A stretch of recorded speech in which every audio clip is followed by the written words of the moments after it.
Praise Lord. जय मसीह की। प्रभु के सामर्थ्य नाम में आप सबको मेरा प्यार, मेरा सलाम, शालोम। जय मसीह की। और धन्यवाद है प्रभु के लिए कि सच में वो भला देता है। उसने भलाइयां की है। यदि आप और मैं हम एकत्रित होते हैं, हम मिलते हैं, निश्चय जाने की उसके पास एक अच्छी योजना है। बाइबल कहती है लोग छोड़ दें तो छोड़ दें, माता पिता छोड़ दें तो छोड़ दें, मैं वो यहोवा पिता हूं जो तुम्हें कभी न छोड़ूंगा और न त्यागूंगा। हालेलुया। उसने मैं नहीं छोड़ा है। और आज मैं बहुत स्पेशल, बहुत इंपॉर्टेंट बात आज प्रभु के लोगों के साथ करना चाह रहा हूं। और मैं जानता हूं आप में से बहुत से ऐसे हैं जो निराशाओं में से होकर गुजर रहे हैं। आप में से बहुत से ऐसे हैं जो समस्याओं में से होकर गुजर रहे हैं, और बहुत से ऐसे हैं जिन्हें कुछ सूझ नहीं पड़ता। मैं आपसे बातें करने जा रहा हूं और मैं एक बात कहने जा रहा हूं। निश्चय जानिए यहोवा भला है और वो भले काम करता है। आज वचन से हम सीखने जा रहे हैं। हम आगे की ओर चलेंगे। पिता की जो योजना होगी, जो मर्जी होगी, वो पिता हमारे जीवन में प्रकट करेगा। सिस्टर, भजन संहिता 27 अध्याय, Psalms chapter 27 verse 1 onwards। एक भजन संहिता 27 अध्याय 1 पद से आगे की ओर देखेंगे जी। यहोवा परमेश्वर मेरी ज्योति, यहोवा परमेश्वर मेरी ज्योति और मेरा उद्धार है, मेरा उद्धार है, मैं किससे डरूं? मैं किससे डरूं? और यहोवा मेरे जीवन का दृढ़ गढ़ ठहरा है, यहोवा मेरे जीवन का दृढ़ गढ़ ठहरा है, मैं किसका भय खाऊं? मैं किसका भय खाऊं? आ जाते हैं लोग, भय खा जाते हैं। क्यों? प्रभु नहीं है ना। अरे प्रभु के लोगों, आपको भय नहीं खाने की जरूरत है। जानते हैं वो आपके साथ चलने वाला पिता है। कह रहा है, दाऊद कह रहा है, यहोवा परमेश्वर मेरी ज्योति है और मेरा उद्धार है, मैं किससे डरूं?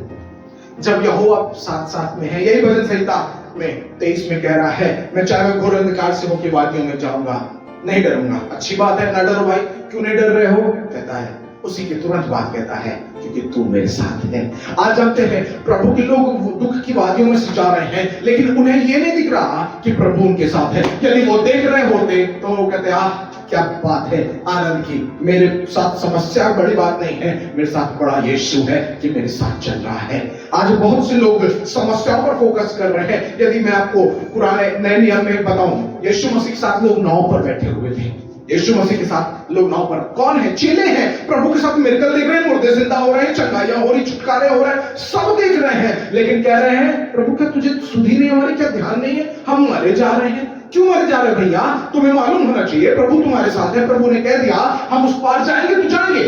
लेकिन जानते हैं इनका ध्यान समुद्र की लहरों पर है, इनका ध्यान तूफानों पर है, इनका ध्यान ये बोट पर है, नाव पर है, इस पर है, लेकिन इनका ध्यान ये नहीं है कि मेरे साथ नाव पर यीशु भी है। आज मैं प्रभु के लोगों आपको उत्साहित करना चाह रहा हूं। नाव पर आप हैं ये बड़ी बात नहीं है, नाव पर समस्या है ये बड़ी बात नहीं है, तूफान आ रहा है, आंधी आ रही है, ये बड़ी बात नहीं है, नाव पर यीशु है ये बड़ी बात है। मेरी प्रार्थना है कि आपकी आंखें ज्योतिर्मय हो जाए, आप उस यीशु को जो आपके साथ सदैव चलता है देख सके। आज प्रभु के लोग समस्याओं में इसलिए हैं कि उन्हें मालूम नहीं है कि उनके साथ यीशु चलता है। Oh thank you Lord, hallelujah, hallelujah, hallelujah. Daud बड़े घमंड से, बड़े गर्व से कहता है, मैं किससे डरूं, मैं किसका भय खाऊं जब तू मेरे साथ है। हालेलुया जी। इसका चौथा पद क्या को कहता है? एक वर मैंने यहोवा से मांगा है। जानते हैं इसमें दूसरे पद में, तीसरे पद में बहुत सी चीजें लिखी हुई। कहता है जब कुकर में उनके बीच में मुझे सता रहे थे, मुझे परेशान कर रहे थे। ये अपने सिंहासन के विषय में बताता है कि जब ये अपने राजस्थान में था, लोग परेशान करते थे, सेना चढ़ाई करती थी, लोग विरोध में होते थे। इसका बेटा अबशालोम इसके विरोध में होता था और शाऊल इसके विरोध में था। कई बार कई समस्याओं से दाऊद गुजर रहा है, लेकिन इसके मजेदार बात जानते हैं, चौथे पद में कह रहा है जी। क्या कह रहा है? एक वर मैंने यहोवा से मांगा है, एक वर मैंने यहोवा से मांगा है, उसी के यत्न में लगा रहूंगा, उसी के यत्न में लगा रहूंगा। सुनिएगा, एक बार मैंने यहोवा से मांगा, उसी के यत्न में लगा रहूंगा। जानते ही मांग सकते हो दाऊद, तो मांग लो, प्रभु इनसे छुटकारा दे दे, प्रभु मुझे फिर से वापस राजा बना दे, प्रभु फिर से मेरी पोजीशन को टाइट कर दे, फिर से मेरी अगुवाई कर कि मैं इनसे लड़ के जीत जाऊं। फिर से लोग मेरे नाम को कहने लगे, ओ शाऊल ने तो मारा 10,000 को, दाऊद ने मारा लाखों को। हाँ, इसको अपनी बढ़ाई नहीं चाहिए।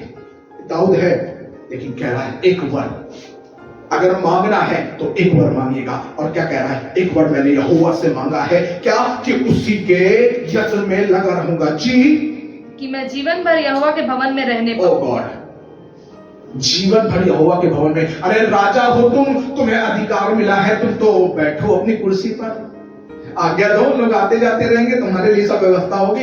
राजा होने के बावजूद जानते हैं बाइबल में क्या लिखा हुआ है? वजह से तब कहता मुझे तेरी ढिंडोरी पर खड़ा रहना अधिक पाऊंगा। चर्च में पुलपिट में जाने की नहीं, चर्च के द्वार पर बाहर मैं खड़ा हो जाता हूं ना, मुझे मालूम है पिता तेरी उपस्थिति वहां पर भी है। आज प्रभु के बहुत से लोग सिर्फ स्टेज के लिए परेशान हैं, लेकिन मैं कहूं यदि आप पीछे भी बैठने वाले हैं और यदि आप बाहर खड़े होने वाले चर्च के, वहां पर भी उसकी उपस्थिति है जैसी स्टेज पर है। आज प्रभु के लोग प्रभु को खोजना छोड़ दिए हैं, इसलिए उनकी ध्यान उन्नति पर, समस्याओं पर ज्यादा हो गया है, बजाय इसके कि वो यीशु को देख पाते। कह रहा है एक वर मैंने यहोवा से मांगा है। मैं मांग बहुत सी चीजें सकता हूं, लेकिन मांगा सिर्फ एक ही चीज है कि मैं क्या? जीवन भर यहोवा के भवन में और रहने जीवन भर उसी के भवन में रहने पाऊं। जी, जिससे यहोवा की मनोहरता पर दृष्टि लगाए रहूं और उसके मंदिर में ध्यान किया करूं। ओह माय गॉड, कह रहा मैं तेरे भवन में रहने पाऊं, जीवन भर मैं तेरे भवन में रहने पाऊं, और क्या करूं? जिससे तेरी मनोहरता पर दृष्टि लगाऊं और तेरे मंदिर में ध्यान किया करूं। अरे राजपाट है तुम्हारे पास, जाओ अपने सिंहासन बैठो, अपनी चीजों को देखो। उसको मालूम है मेरी योग्यता इस बात की नहीं है कि मैं राजा बन जाता, मैं तो भेड़ बकरियों का चराने वाला था। मेरे पिता की दया मुझ पर थी, उसने कहा मैं तुझे राजा बनाऊंगा। जानते हैं जब प्रभु किसी ऐसे को उठा के खड़ा करता है तो उसके जीवन भर, उसके जीवन में सिर्फ एक ही बात होती है, मेरी योग्यता नहीं थी, लेकिन मेरे पिता ने मुझे इस गद्दी पर बैठाया है, मुझे राजा बना दिया है। और राजा दाऊद के विषय में परमेश्वर पिता ने कहा मेरे मन के मुताबिक एक मिल गया है। क्या ये बातें परमेश्वर पिता के विषय में कह सकता है? जानते हैं क्यों? इसको पोजीशन की जरूरत नहीं थी, ये भेड़ बकरियों को चरवाते हुए भी आराधना करता था। आज चलो समस्याओं में जा रहे हैं, ये कह रहा है मैंने एक वर मांगा है कि उसी के यत्न में लगा रहूंगा, कि मैं जीवन भर उसके भवन में रहने पाऊं। आज प्रभु के लोग भवन से भाग रहे हैं। ये राजा, इसके पास सारी सुविधा होने के बाद कहता है प्रभु मुझे कुछ और नहीं चाहिए, मैंने मांगा भी तो सिर्फ एक ही चीज मांगा है, मेरे अपने होश में, अपनी समझ में एक ही चीज मांगता हूं, और मांगा भी यही है कि जीवन भर तेरे भवन में रहने पाऊं। जानते हैं भजन संहिता 84 में लिखा हुआ है, क्या 84 में लिखा हुआ है क्या? कि तेरे भवन में चिड़ियों ने अपना बसेरा और सुबह पहले ने घोंसला बना लिया। वाह, दाऊद को मालूम है कि चिड़ियों को भी अकल है कि तेरे भवन में मेरे बच्चे और मेरे लोग, मेरा घर सुरक्षित है, लेकिन प्रभु के लोगों को ये बातें नहीं मालूम कि मेरे बच्चे और मेरा घर प्रभु आपके भवन में सुरक्षित है। मैं एक बार भी बीच में एक गांव में प्रीच कर रहा था और मैंने कहा आप यहाँ आराधना करेंगे, परमेश्वर पिता आपके घर में काम करेगा। मालूम है परमेश्वर पिता ने उस पर और रेवलेशन दिया और कहा मुझसे एक बात, यदि मेरे लोग मेरे घर जाएंगे तो मैं उनके घर जाऊंगा और उनके घर में उनकी समस्या को दूर कर दूंगा। प्रभु के भवन में आप जाना शुरू कर दीजिए, प्रभु आपके घर में जाना शुरू कर देगा। और जिस दिन परमेश्वर पिता आपके घर में आ गया, घर में समस्या नहीं होगी, चिंताएं नहीं होगी, दुख नहीं होगा, पीड़ा नहीं होगी, लेकिन आनंद ही आनंद होगा। जानते हैं बाइबल में लिखा हुआ है और मैंने जाना है जहां प्रभु उतर जाए, नीले आसमान पार जाएंगे। काहे जाएंगे भैया? क्योंकि मेरा यीशु रहता वहां, हम मिलेंगे बादलों पर, देखेगा सारा जहां, और उसका कोई भी वादा अधूरा नहीं रहेगा। उसने वादा किया है जब वो बादलों पर मिलेगा, वही चीजें जब वो आपके घर में आएगा, वही स्वर्ग आपके घर पर उतर जाएगा। तो यदि आपको ना मालूम हो तो मैं एक बात बता दूं, जहां स्वर्ग है वहां बीमारी नहीं है, स्वर्ग में दुख नहीं है, पीड़ाएं नहीं है, दर्द नहीं है, गरीबी नहीं है। जानते क्यों? क्योंकि वहां हमारा स्वर्ग का परमेश्वर पिता है, हमारा प्रभु यीशु मसीह है और पिता का पवित्र आत्मा वहां है। जब त्रिएक पिता वहां है ना, समस्या नहीं है। और वही आपको करना है, अपने घर में प्रभु को आमंत्रित करना है। और वो आएगा ऐसे नहीं, जब आप उससे प्रार्थना करेंगे, उसके साथ रिश्ता रखेंगे और प्रभु के भवन आप जाएंगे तो प्रभु आपके भवन में जाएगा। आप उसके घर की लालसा रखेंगे, प्रभु आपके घर की लालसा रखेगा। मैं एक बात कह दूं, मुझे भी याद आ रहा है, लूका 19 अध्याय में एक व्यक्ति है चक्कई पहुंच गया यीशु मसीह पास। इसको समस्या नहीं है, लेकिन इसके मन में एक इच्छा है कि मैं यीशु को देखना चाहता हूं। इसने यीशु को देखना चाहा। यीशु ने कहा मैं भी तुझे देखना चाहता हूँ, चल तेरे घर में हम एंजॉय करेंगे, खाना खाएंगे। यीशु मसीह उस घर में पहुंच गया, उद्धार पहुंच गया। उसके पास जो कुछ अन्याय से था लुटा दिया। और मैं जानता हूं एक बात, किसने लुटाने के बाद गरीब नहीं हुआ होगा, लेकिन ये प्रभु के लिए दे दिया है, निश्चय ये आशीषित हुआ होगा। इसके पास बढ़ गई होगी, बढ़ती, बाइबल कहती है बढ़ती न पूरब से न पश्चिम से न जंगल की ओर से आती है। यहोवा पिता ही बढ़ाता है। आपको जब प्रभु बढ़ाने लगे तो उसके भवन की उपस्थिति में और बढ़ेगा। राजा दाऊद कह रहा है मैंने मांगा है तेरे भवन में रहने पाऊं, और जिससे तेरी मनोहरता पर दृष्टि लगाऊं और तेरे मंदिर में ध्यान क्या करूं। जी हाँ, 5वां पद पढ़िएगा, कुछ कह रहा है इसका। क्योंकि वो तो मुझे विपत्ति के दिन में हालेलुया जी अपने मंडप में छिपा रखेगा। कह रहा हूं तो मुझे विपत्ति के दिन में अपने मंडप में छुपा लेगा। आज कई बार लोग छुप नहीं पा रहे हैं। बाइबल कहती है वो मेरे शरण स्थान बल है। कहां पे? भजन संहिता 91 पढ़ेंगे, 91 पढ़ेंगे। वो मेरा शरण स्थान और गढ़ है, वो मेरी रक्षा करेगा, मुझे धर्म दाहिने हाथ से संभाले रहेगा। कब? जब मैं उसके साथ रहूंगा, उसके भवन की इच्छा रखूंगा तो प्रभु मेरी इच्छा रखेगा, मेरे घर की इच्छा रखेगा। कह रहा है क्योंकि बातों मुझे विपत्ति के दिन में अपने मंडप में छिपा रखेगा, अपने तंबू के गुप्त स्थान में वो मुझे अपने छिपा तंबू लेगा। के गुप्त स्थानों में क्या करेगा? वो मुझे छिपा लेगा। ओह वाह, अपने तंबू के गुप्त स्थानों में छिपा लेगा।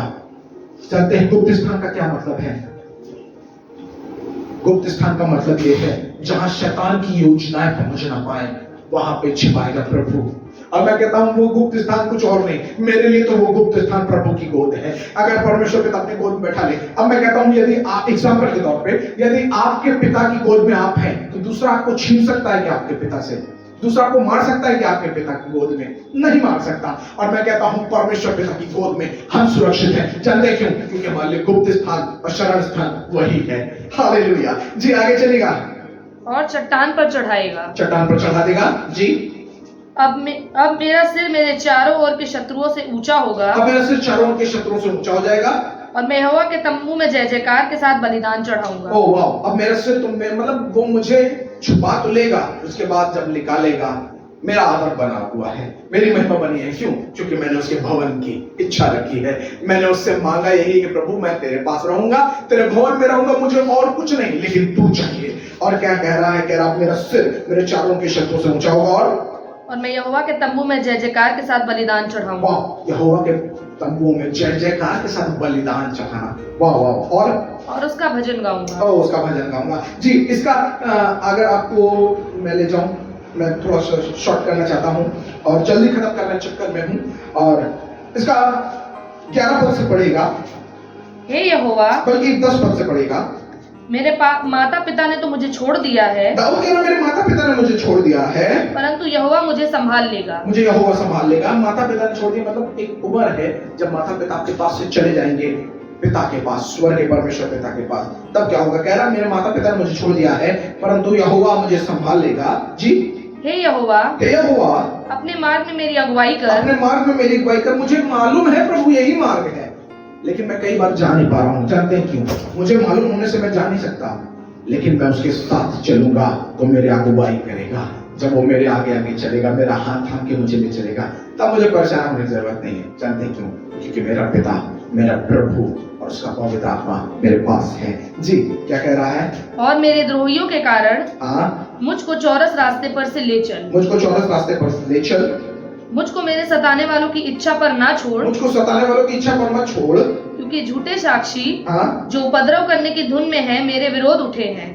जानते हैं इसका मतलब? दाऊद कह रहा है कि मेरे विरोध में भी लोग हैं, मेरे पास भी समस्या। ऐसा नहीं कि मैं बहुत आनंदित हूँ, मैं बहुत मगन हूँ, लेकिन मेरा आनंद का विषय, मेरी समस्या का विषय ये नहीं है कि मैं समस्याओं में हूँ। मेरे आनंद का विषय ये है कि मेरा प्रभु मेरे पास है, परमेश्वर पिता मेरे पास है, उसकी दया मेरे पास है, और मैंने उसको खोजा है और उसने कभी मुझे नहीं छोड़ा।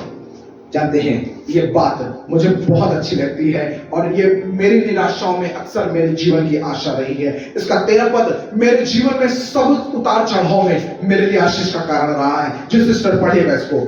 यदि मुझे विश्वास ना होता, कहता है यदि मुझे विश्वास ना होता। मैं जानता हूं सब कुछ है मेरे जीवन में, मेरा बेटा मेरे विरोध में है, मेरा राजा शाऊल मेरे विरोध में है, लोग मेरे विरोध में है, कई बार मेरी प्रजा के लोग मेरे विरोध में हैं, मेरे दुश्मन मेरे विरोध में हैं, राजा दाऊद एक बार कहता है, मेरे बालों की गिनती से अधिक मेरे दुश्मन मुझे परेशान करने के लिए, मेरा नाश करने के लिए पड़े हुए हैं। लेकिन कह रहा है, इसमें जानते क्या कह रहा है? कह रहा है, यदि मुझे विश्वास ना होता जी कि जीवितों की पृथ्वी पर, कि जीवितों की पृथ्वी पर यहोवा की भलाई को देखूंगा, ओ यहोवा की भलाई को देखूंगा, तो मैं मूर्छित हो जाता। ओ मैं निराश हो जाता, मैं मूर्छित हो जाता, मेरे पास कोई आशा नहीं होती, मैं इतना आनंदित ना होता, मैं इतना खुश ना होता, और मैं प्रभु के साथ न चल रहा होता। लेकिन कहता है, मुझे विश्वास है, मेरा छुड़ाने वाला जीवित है और उसकी दया मेरे लिए काफी है।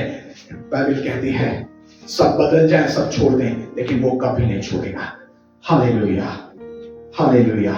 वो प्यार करेगा, वो दया करेगा। और कह रहा है, यदि मुझे विश्वास ना होता कि जीवितों की पृथ्वी पर यहोवा की भलाई को देखूंगा, तो मैं मूर्छित हो जाता। जी, यहोवा की बाट जोता रहे, यहोवा की बाट जोता रहे। ये बात जान ले कि यहोवा की दया तुझ पर है, यहोवा का अनुग्रह तुझ पर है, और वह जीवितों की पृथ्वी पर तेरे लिए भलाई करेगा।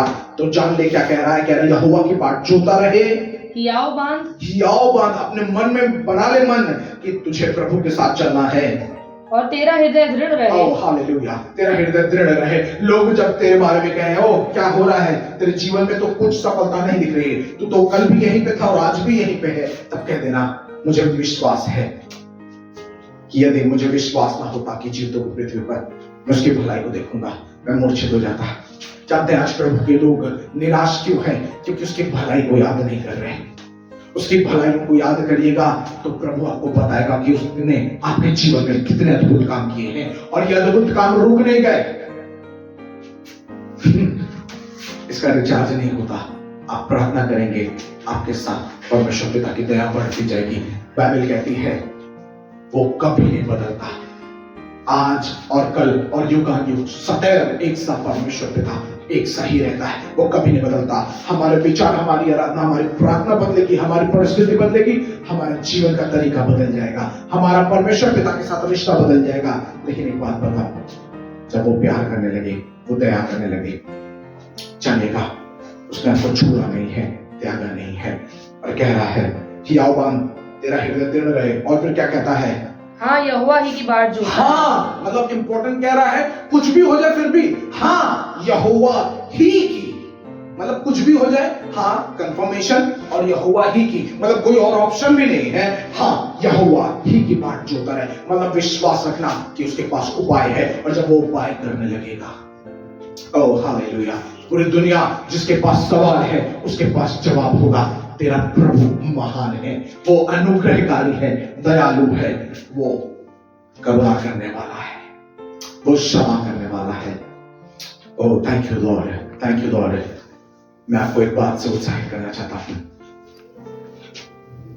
मैंने अपनी लाइफ में, जब मैंने अपनी जॉब को रिजाइन किया, जब मैं परमेश्वर पिता के साथ चलना शुरू किया, और मेरे बारे में बहुत से प्रभु के सेवकों ने, और स्पेशली प्रभु की एक दासी ने मेरे लिए प्रोफेसाई की, मतलब भविष्यवाणी की, आशीष परमेश्वर पिता तुम्हें नेशंस के लिए, राष्ट्रों के लिए इस्तेमाल करेगा। मैंने कहा आमीन। लेकिन मुझे उतना विश्वास, मैं प्रभु के साथ उतना खराई से नहीं चलता था।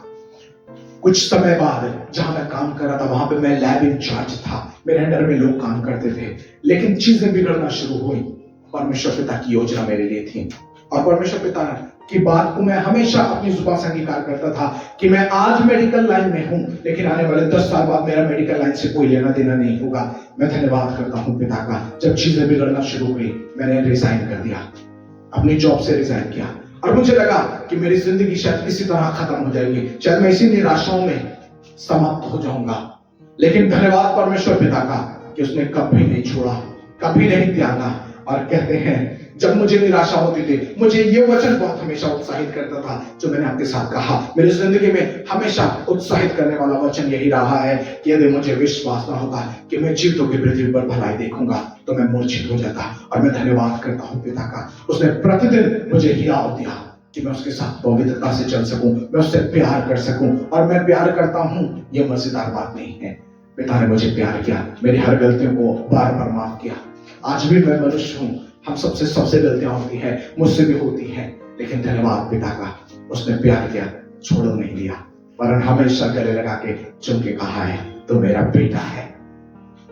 आज परमेश्वर पिता आपके लिए भी कहना चाहता, मेरे भाई मेरी बहन, तूने गलती की, तूने मुझे छोड़ दिया, कोई बात नहीं, लेकिन मैं फिर से कहता हूँ तू मेरा बेटा और मेरी बेटी है, मैं तुझे प्यार करता हूँ। आज प्रभु के पास आए। जब प्रभु के पास आप आएंगे तो प्रभु आपके लिए अद्भुत मार्ग खोलेगा। आपके जीवन की समस्याएं जाती रहेंगी, आप निराशाओं से बाहर आ जाएंगे और उसके साथ उसकी बड़ी महिमा को देख सकेंगे। धन्यवाद। मैं एक बात और बताऊं, जब तक मैं जॉब में था, लिमिटेड था, जब प्रभु ने सेवकाई में रखा, काफी शहरों में, यूपी में काफी शहरों में प्रभु ले गया, उसके महिमा के लिए, प्रचार के लिए, आराधना के लिए, और धन्यवाद करता हूँ। सच में परमेश्वर पिता ने अद्भुत काम किया, चंगाई हुई, छुटकारा हुआ, भविष्यवाणियां हुई, लोगों को चंगाई मिली। 2-3 बहनें ऐसी रहीं जिनको डॉक्टर ने सर्टिफाइड कर दिया तुम मर जाओगे और कोई बचा नहीं सकेगा। बड़े बड़े हॉस्पिटलों ने जवाब दे दिया तुम 24 घंटे 48 घंटे के लिए बस हो, 48 घंटे बाद तुम्हारी जीवन खत्म हो जाएगा। लेकिन धन्यवाद पिता का, जब हम लोगों ने प्रार्थना की, परमेश्वर पिता ने इस्तेमाल किया और उनके बारे में बोला कि परमेश्वर पिता तुम्हें अनंत जीवन देगा। आज मैं कहता हूँ 3-4 बहनों को ऐसा मैं जानता हूँ जिनके लिए डॉक्टरों ने जवाब दे दिया, लेकिन प्रभु ने उन्हें जीवन दे दिया, और जब जीवन दे दिया आज वो बहनें जीवित हैं और उस प्रभु को जानती हैं, जबकि वो प्रभु यीशु मसीह को नहीं जानती थी, लेकिन उसके बाद उन्होंने प्रभु को जानना शुरू कर दिया। मैं एक बात जानता हूँ, प्रभु को जानने के बाद लोग कहीं पे भी जाएं, प्रभु उनकी अगुवाई करेगा, और एक समय ऐसा भी आएगा जब प्रभु उनको वापस अपने पास बुला ले आएगा कि वो अनंत जीवन के वारिस हो सके। Thank you Jesus. आइए हम प्रार्थना करेंगे और परमेश्वर पिता की दया मांगेंगे। मुझे मालूम है आप में से बहुत से भाई बहन निराशाओं में से होकर गुजर रहे हैं, बहुत से भाई बहन हैं, बहुत से बहनें हैं, बहुत से भाई हैं, बहुत से मसीही लोग हैं जो निराशाओं में होकर गुजर रहे हैं, जिनके पास दुख है, जिनके पास समस्या है, जिनको भविष्य की चिंता सताती है। लेकिन मैं एक बात कहूं, पिता के पास अच्छी योजना है, हमारी सोच और समझ से बढ़कर, और मैं आपके लिए प्रार्थना करने जा रहा हूं और मैं विश्वास करता हूं परमेश्वर पिता हम सबके जीवन में अद्भुत काम प्रकट करेगा। आज हम नीड में होंगे, जरूरत में होंगे, लेकिन आने वाले दिन में हम टेस्टमनी के साथ होंगे, गवाहियों के साथ होंगे। ये हमारी जरूरतें पिता की दया के द्वारा गवाही बन चुकी होगी। Hallelujah, hallelujah, hallelujah. रबलाबो शाकलामा त्रबानमो रेबेते रेहालक्लोमो स्त्रमो नमालबा रबा शबरबा। ओ स्वर्ग के परमेश्वर पिता आनंदित है, धन्यवादित है प्रभु आपकी हर एक बातों के लिए। हम कहते हैं प्रभु चाहे जैसी भी समस्या होगी, हमारे आनंद का विषय परमेश्वर पिता आप हैं, और हम कहते हैं प्रभु इन समस्याओं पर हमारी निगाहें नहीं होनी चाहिए, लेकिन हम कहते हैं पिता हमारी आंखें आपकी ओर लगी हैं, और हम कहते हैं पिता अपनी दया के द्वारा हमारी आंखों पे आपकी रोशनी चमके और हम आपके प्रभु उस अनुग्रह को और उस सामर्थ को देख सकें जो आपने हमारे जीवन के लिए रखा है। हम कहते हैं भविष्य की योजनाएं पिता, भविष्य की भली बातें आपके पास हैं। मैं कहीं और नहीं, हम कहीं और नहीं जाएंगे परमेश्वर पिता, लेकिन हम आपके पास आते हैं क्योंकि जीवन की बातें, भविष्य की बातें आपके पास हैं। और कहते हैं परमेश्वर पिता मेरे जितने भाई बहन यहाँ पे बैठे हुए हैं और जितने भाई बहन मुझे लाइव देख रहे हैं, इन सबके जीवनों में काम हो, चंगाई छुटकारा हो और अनंत जीवन की आशीष आपके पास से आने पाए। मैं कहता हूं इनके दुख आनंद में बदल जाने पाए, इनकी समस्याओं का हल दीजिए प्रभु, और ये प्रभु अपनी निराशाओं पर ध्यान न दें, लेकिन आपकी दया पर ध्यान दें जिसने अब तक संभाला है। बाइबल कहती है प्रभु हमने जाना है कि आपने संभाला है, आगे भी आप संभालेंगे, अगुवाई करेंगे, और धन्यवाद पिता आपने संभाल के रखा है।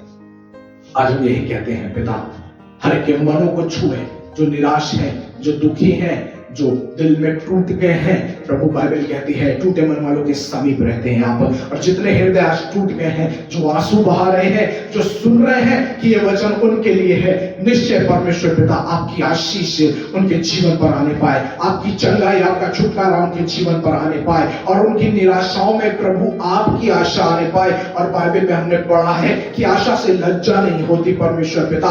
हम कहते हैं प्रभु आप छुएं और आजादी दें, चंगाई दें पिता, आपकी ओर से चंगाई आने पाए, आपकी ओर से बरकतें आने पाए, आपकी ओर से भविष्य की योजनाएं प्रभु, भविष्य के लिए बंद द्वार खुल जाने पाए और अनंत जीवन की आशीष आने पाए। प्रार्थना करते प्रभु जो निराशाओं में है उन पर आपकी दया आने पाए, जो प्रभु समस्याओं में है उनके जीवन पर आपकी आशीष आने पाए, जो कर्जों में डूबे हुए हैं उन्हें प्रभु कर्जों से बाहर निकालें, जो बीमारी में है प्रभु आप उन्हें चंगाई दें, और प्रभु जिनको आपकी उपस्थिति चाहिए, अपनी उपस्थिति से अपने सामर्थ्य से भर दीजिए। हमारे स्वर्गीय पिता, आप दया करिए। परमेश्वर पिता आपकी दया चाहते हैं।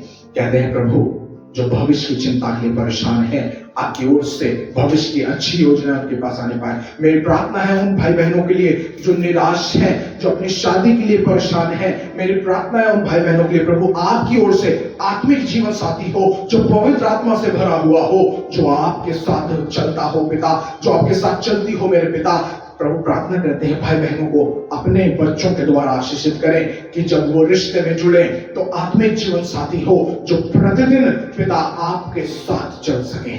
मेरी प्रार्थना है प्रभु, हर एक के पास आपकी चंगाई, छुटकारा और अनंत जीवन की आशीष आने पाए। प्रभु मेरी प्रार्थना है हर एक निराश मन में आप काम करें। और हम पिताओं के समान कहते हैं, यदि हमें विश्वास नहीं होता कि हम जीतों की जमीन पर परमेश्वर पिता की भलाई देखेंगे तो हम मूर्छित हो जाते, लेकिन हमें मालूम है यहोवा भला है और वो भले काम करता है। हमारी प्रार्थना है पिता, आप लोगों से बातें करें, उनके जीवनों में काम करें और अपनी चंगाई को, अपने छुटकारे को, अपनी आशीषों को अपने लोगों पर उंडेलें कि वो अनंत जीवन की आशीष पाने पाए। दया करिए, अनुग्रह करिए। यीशु मसीह आपके सामर्थी और अद्भुत नाम में कहते हैं आमीन, आमीन। निश्चय प्रभु आप सबको आशीष दे मेरे भाई बहनों। God bless you all. प्रभु यीशु मसीह के सामर्थी नाम में आप सबको जय मसीह की। आप प्लीज लाइक और सब्सक्राइब करें, शेयर करें और जो भी आप वचन से सीख रहे हैं, आपको जो भी आशीष मिली, यदि आपके पास कुछ गवाही आती है, यदि कोई बरकत प्रभु ने इस वचन के द्वारा दी, यदि आपके मन में परमेश्वर पिता ने शांति दी है, तो प्लीज इस कमेंट में बताएं कि आपने इस वचन के द्वारा क्या आशीष पाई। God bless you all. जय मसीह की। हालेलुया।